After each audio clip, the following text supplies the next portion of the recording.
And now back to Open Mike Friday with Mike Spence and Butter.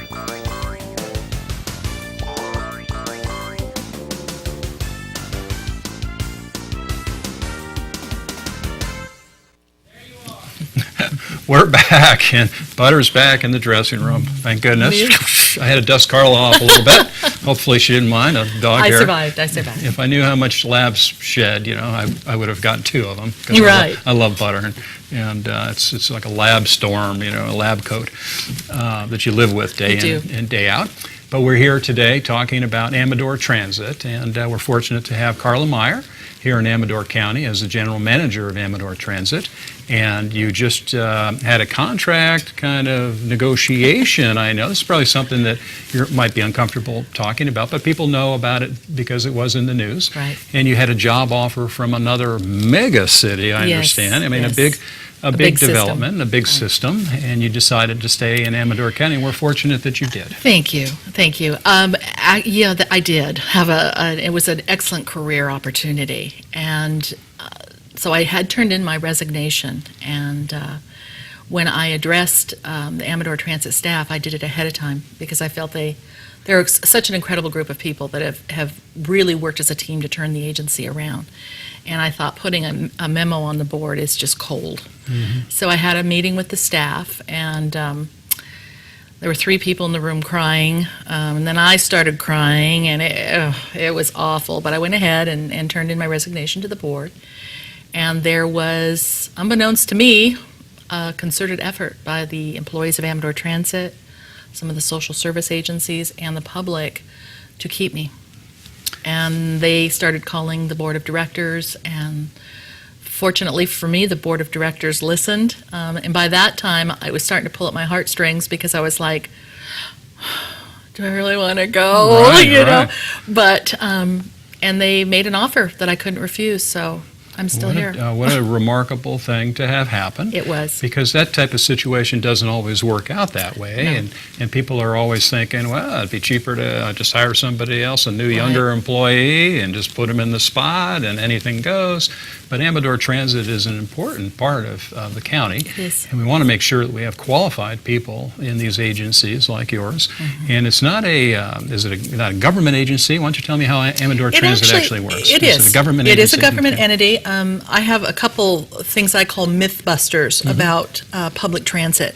And one of the main ones is that it is a for-profit business and that it should recoup full fares from the people riding it for its use. Well, governments are not for-profit businesses. Right. We're a special taxing district. It was established in 1977 by the California legislature, and we get 0.25%. We get a very, very little bit per penny in sales tax. So, per dollar in sales tax. So we don't get a lot. But the misnomer is that, for one thing, if we charge people exactly what it costs, nobody could. Why bother? Have your own car. The second thing is it's like a public school. We don't charge parents to send them. It's 100% subsidy. Government is. But actually, transit is a little bit better than that, because unlike all government entities, which are 100% funded by the taxpayer, we're only 88%. Right, only because we do collect fares. And granted, they're not tremendous amounts, but it helps us to keep people in their home, especially the seniors, take the disabled and low-income workers to those jobs that, hey, we need somebody at Walmart to ring us up when we're going out that line. Right. And so we do contribute to the community in other ways. Well, obviously, that's why they have you as general manager, and they've kept you there. I can just tell by the way you describe it. And we really do need qualified people to handle that type of system. People don't realize how busy that office is, and I've been up there a few times. And very few people doing a lot of work. Juggling a lot going on there. We've made the agency pretty lean and mean.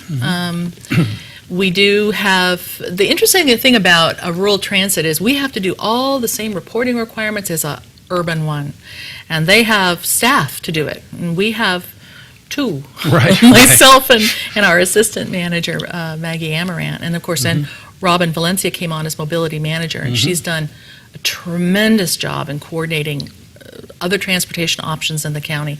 And I'll tell you, this is one lean, mean crew. They work very hard. Robin is terrific. I know she's been here in TSPN Right. a few times, and when you talk about revenue, and people might wonder, it's kind of an odd question, but when you see the advertising on the buses, does that revenue go directly to Amador Transit? How does the revenue for the advertising work? What I did in that situation was, because we have so small a staff, we do not have time to manage selling it and collecting the funds, and so I subcontracted it out. And the subcontractor, we take 50% of the rolling fees. So we do nothing, we just collect 50% of the rolling fees. And it gave a new business startup in Amador County. And Helen Foraker Advertising, a lot of people know Helen, doing a fantastic job. I've seen a lot. And there's still some space available now, because we were booked before, Sure. but now there's space on our new buses. I didn't know, because Butter could have gone out and helped you a little bit, because Butter- Butter is one of the best sales I don't doubt it. people I'd buy from in her. Amador County. Ask TSPN. She brought in a lot of new advertisers. I'm sure she has. I just try to do the paperwork after she's done, but she's amazing. If you need any extra help, Helen might want I'll let give her a Helen call. know. But yeah, it's a great program, and It is. you see that. And what's really great is it's all local advertisers, Right. except for the cave mines, which are over in Calaveras. But they got to go through here to get there from Sacramento. So Yeah, no, it's important to, all small businesses. I'm a big Yes. cheerleader, and you just want a rising tide lifts all boats, as someone said. But the local part of it is, it's where we live, and we need to promote each other and work Right. together. And Absolutely. we don't have enough of those advertising mediums, to compete with each other. We want everybody to do everything. And well, it's a rolling billboard. get everybody thinking about who's here, and shopping, eating, drinking local. That's right. Is very important. When I see, and I go to a lot of these different events, Carla, I see the transportation being provided a lot of the times by the Jackson Rancheria. Right.